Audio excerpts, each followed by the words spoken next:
ده عيش بشراط طري ده الفتة.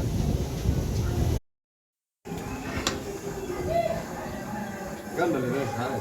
بسم الله ما شاء الله. كده احنا دخلنا في مرحله تجهيز الصينيه. كده انت بتحط يا شيف صلاح ده الصوص بتاع الفته صح كده؟ ده كده الصوص بتاع الفته. الصينيه ديت هيكون عليها ان شاء الله 3 افراد صح كده؟ الصينيه دي هيكون عليها 3 افراد، هيكون عليها كيلو ونص لحمه باذن الله.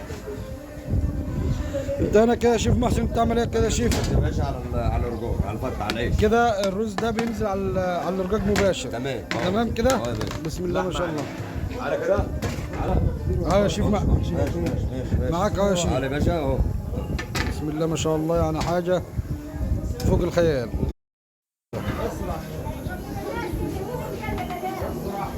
كده ديت صينية ل3 تنفار صح كده؟ 3 أفراد هينزل عليها كيلو ونص. معاه شوربه وسلطه.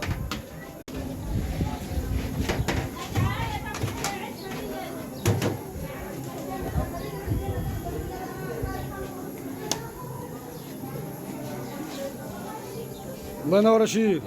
الله ينور يا باشا. الله ينور. زي ما احنا شايفين كده بسم الله ما شاء الله اهي.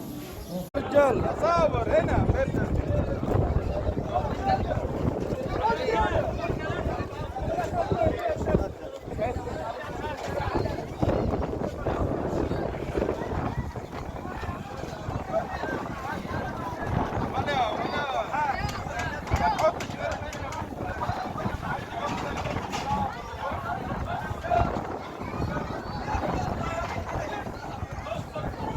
خش للعيال الصغيرة، العيال الصغيرة عشان مش توقع صور.